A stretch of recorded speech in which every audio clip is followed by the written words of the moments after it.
शाम एक ही उनके तेजी है, पाकिस्तान डिफॉल्ट करने के IMF प्रोग्राम मिलेगा, पाकिस्तान के दिवालिया होने वाला है। मैं उनसे रिक्वेस्ट की खुदा के लिए कोई हौसला अफजा बात करे, ऐसी कोई बात नहीं, ना पाकिस्तान डिफॉल्ट करेगा। और आप तो इसमें नजर है, आपको अल्लाह ने एक रूहानी इल्म दी है और आपको पता है पाकिस्तान नबी साए में और इसको कभी कोई आंच नहीं। तो मैं महेंद्र शर्मा स्वागत करता हूं वन वर्ल्ड हिंदी में आपका। उम्मीद करता हूं आप खुश और स्वस्थ है। दोस्तों आइए दिखाते हैं पाक मीडिया की एक और लेटेस्ट डिबेट, जिसमें कैसे डिस्कशन किया जा रहा है कि पाकिस्तान की इकोनॉमी अब लगभग तबाही के कगार पे पहुंच चुकी है, क्योंकि पाकिस्तान में एक भी बेला पाकिस्तान की जो जितनी भी अदायगी है उसको उसकी पूर्ति के लिए पाकिस्तान में नहीं बचा है। क्योंकि इसका सबसे बड़ा कारण ये है कि पाकिस्तान की जो इकोनॉमिक क्राइसिस है, अब जैसे जैसे पैर पसार रहा है ये क्राइसिस, वैसे वैसे पाकिस्तानी रुपया तो वैसे ही खड्डे में चला गया, जबकि डॉलर भी अब पाकिस्तान से लगभग निकल चुका है। क्योंकि डॉलर का जो जितना भी जो पाकिस्तान में था, उसकी ब्लैक मार्केटिंग की वजह से भी पाकिस्तान को ये दिन देखने को मजबूर होना पड़ रहा है। तो कहीं ना कहीं IMF ने कैसे घुटने टिकाए और चाइना जैसे देशों ने इसको कैसे लात मारी है, तो इसी प्रकार की चर्चा इस डिबेट में की गई है। तो दोस्तों देखिए डिबेट और कमेंट में अपनी प्रतिक्रिया जरूर दें। लास्ट में आपसे रिक्वेस्ट करूँगा, चैनल पर नए हैं तो चैनल को सबसे पहले सब्सक्राइब करें, लाइक शेयर कमेंट जरूर करें। दोस्तों जय हिंद, वंदे मातरम, भारत माता की जय। दोस्तों के लिए तैयार हो गई है, जैसे गैस महंगी करना, पेट्रोलियम लीवी बढ़ाना, बिजली पर सब्सिडी खत्म करना, डॉलर की कदर को मसनूई तौर पर कंट्रोल ना करना। इसके नतीजे में महंगाई का जो नाकाबिले बर्दाश्त तूफान सर उठाएगा, इसका अंदाजा लगाया जा सकता है। हिलाली साहब, डॉलर की कीमत पर कैप खत्म करने का फैसला आप किस तरह से देख रहे हैं? डॉलर 238 से बढ़ चुका है, तो क्या ये फैक्टर महंगाई को मजीद बढ़ा देगा? मुझे किसी ने कहा जो जानता है कि डॉलर 250 तक चले गया, मगर अब 243 पे आ गया, 243 पे आ गया, 243 पे। इसका मतलब ये है कि इसका स्ट्रेटजी और टैक्टिक ये है कि ये चाहते हैं कि आस्ते आस्ते बढ़े, ज्यादा जोर से नहीं बढ़े। तो इन अदर वर्ड्स क्या किया इन्होंने, रमीन, इन्होंने लगा दिया है उसका क्या कहते हैं कंट्रोल खोल दिया, मगर जब उन्होंने देखा भाग रहा है 250 पर, फिर लगा दिया informally. Suddenly dollars became not available. उसके बाद 243 पे आ गया है और अब उनका फैसला ये है, बकौल लोग जो जानते हैं, कि ये आस्ते आस्ते 260 तक जाने देंगे। मेरे ख्याल में कि ऐसे ही सिचुएशन अगर रहे तो ये 300 तक जा सकता है, नंबर 1। दूसरी बात ये है कि मैं कहना चाहता था औरिया साहब को, औरिया साहब, ये जो आपने जिक्र किया था ब्रेक के पहले, ब्रेक के नियर द ब्रेक के, मैं ये आपसे पूछना चाहता हूँ इनका डायरेक्शन क्या है, माने मकसद क्या है? मेरा ख्याल है मकसद हिलाली साहब कतर कलामी की माजरत, इस वक्त हमें ज्वाइन किया फॉरेक्स कराची के सदर माहिर मईशत मलिक बोस्तान साहब ने। Sir welcome to the show, please continue कीजिए। जी अस्सलाम वालेकुम मलिक बोस्तान साहब। जी वालेकुम। कल आपने जो प्रेस कॉन्फ्रेंस किया, ऐसे लग रहा था आप पाकिस्तान के वजीर खजाना हो गए हैं। आपने तो सारा कुछ। नहीं, हम पाकिस्तान के नौकर हैं, खजाना हम नहीं बने तो चाहिए, हम पाकिस्तान के खादम सही हैं। नहीं, आपने बड़ी बड़ी बड़ी पूरी इकोनॉमिक कैलकुलेशन बताई, ये इस तरह करेंगे। बताइए जो आपने जो कैप उठाया है, इस कैप उठाने से फायदा क्या होगा, और ये साहब डार साहब क्यों नहीं उठा सके थे, इतने अक्लमंद वो क्यों नहीं हो गए? नहीं, साहब डार साहब ने तो कैप लगवाया था, ना हटाने का हमने उन्हें कहा है, ना उन्हें लगाने का कहा, ये हमारे ही फैसला था। अच्छा। हम मार्केट को, हमारा ख्याल था, पहले हमने कई दफा लगाया था, कामयाब हो गए, इस दफा हम नाकाम हो गए, और हम उसको बेहतर था कि और मजीद नुकसान मुल्क का होता, क्योंकि आपने देखा हमारी वर्कर रेमिटेंस जो कि 3 अरब डॉलर माना थी, कम होकर 2 अरब पे आ गई। इस तरह हमारी एक्सपोर्ट जो थी 2 अरब से 3 अरब से कम होकर 2 अरब डॉलर पे आ गई। तो ये इसकी बुनियादी वजह उनका रेट इस वक्त तकरीबन 255 रुपए के करीब है, और हमारा रेट जो 240 के करीब था। 15 रुपए का इतना बड़ा फर्क था, वो इतनी बड़ी कुर्बानी देने को तैयार नहीं थे। लोग हमें डॉलर खरीदने से जरूर आ रहे थे, बेचने नहीं आ रहे थे। तो ये हमने कैप लगाने हटाने का मकसद था कि हमारी सप्लाई जो टैक्स मार्केट में चली गई उसको वापस लाया जाए, और मैं समझता हूँ मार्केट रेट ही मुकाबला कर सकता है, टेंडर नहीं कर सकता। तो हम इसीलिए ऑफर करेंगे जो मार्केट का रेट है उस रेट पे मिलना शुरू हो गया तो फिर हम आप क्या समझते हैं कि आप क्या समझते हैं कि इस डिफरेंस से आपकी रिमिटेंसेस बरास्ता बैंक आना शुरू हो जाएंगी और लोगों को डॉलर, क्योंकि आज भी हमारे एक दोस्त है उसको $2 लाख चाहिए थे, उसके लिए उसके एक डिले हो गया, उसकी शिपमेंट जो डिले हो गई, और वो आपको पता है कितना होता है। आप क्या समझते हैं कि आप मार्केट में डॉलर आ जाएगा लोगों को कारोबार करने के लिए?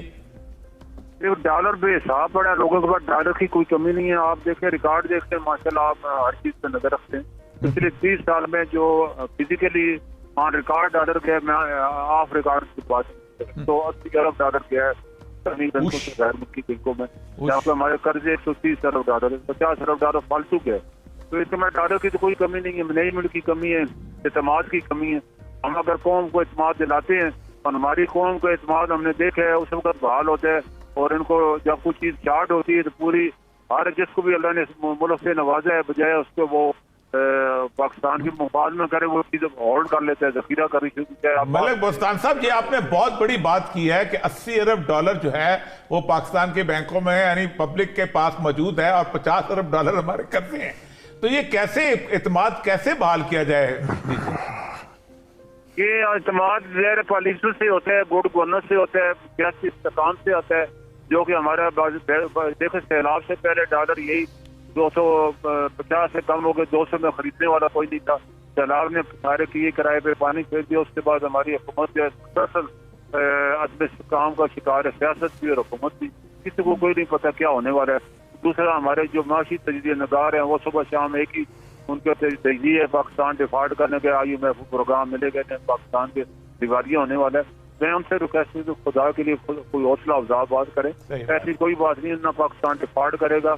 और आप तो इस पे नजर है, आपको अल्लाह ने पुरानी इल्म भी दी है, और आपको पता है पाकिस्तान नबी साए में, और इसको कभी कोई आंच नहीं आएगी। हम जरूर अपने मुल्क को गिरा के पाकिस्तान रुपये को भी गिराए और दुनिया की नजरों से भी गिरा।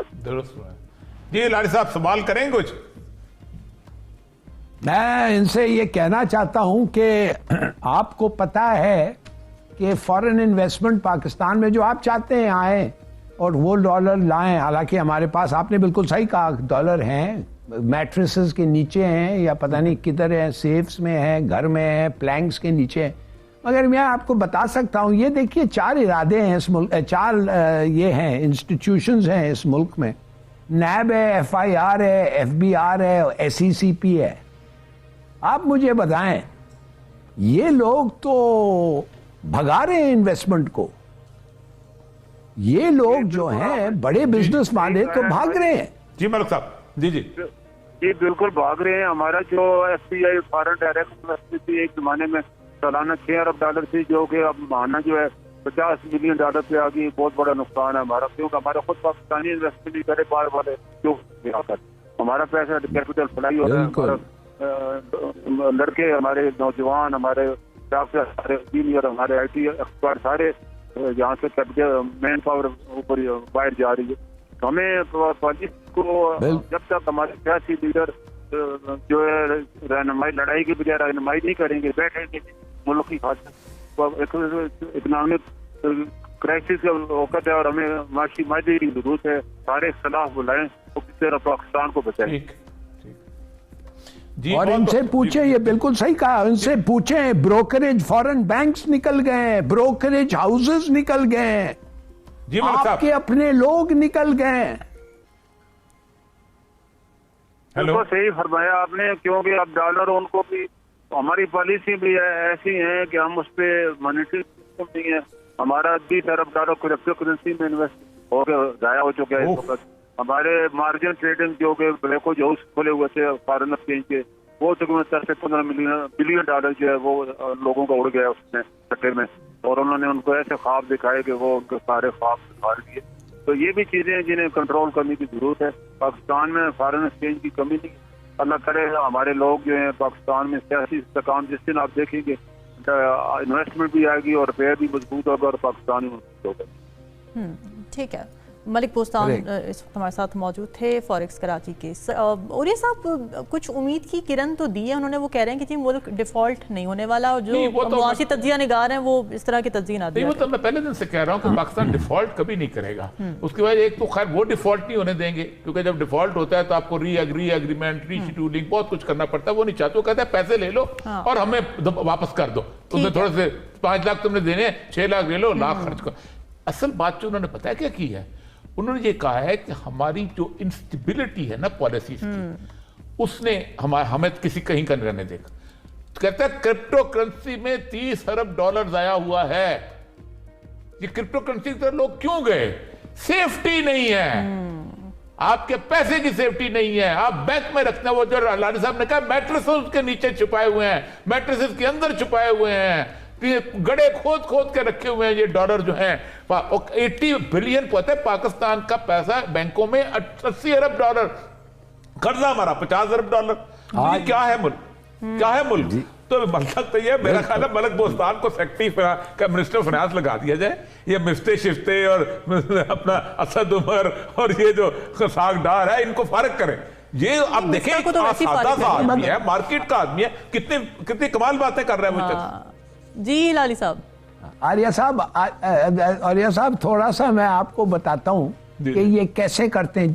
जल्दी से मैं आपको बताता हूँ। इन्होंने आके 2011 में कहा सुई का गैस खत्म हो रहा है, तो क्या जवाब उनको मिला? जब उसने जाके कहा सुई का गैस खत्म हुआ तो कहने लगे कोई फिक्र नहीं, ईरान से हमारा पाइपलाइन आ रहा है और नया ड्रिलिंग होने वाला है। तो भाई जब उनको किसी ने कहा भाई नया पाइपलाइन नहीं आ रहा है, वो अमेरिका कभी ईरान को अलाउ नहीं करेगा, तुम क्या बातें कर रहे हो? तो एडवाइस वाज नॉट फॉलोड। और आप देखिए एलएनजी टर्मिनल्स, अच्छा तो वो नहीं हुआ, फिर कहने लगे एलएनजी टर्मिनल्स लगाएं, 2 एलएनजी टर्मिनल्स लगाएं। जिन्होंने लगाया उनको नैब केसेस, उनके ऊपर हर किस्म का केस वो छोड़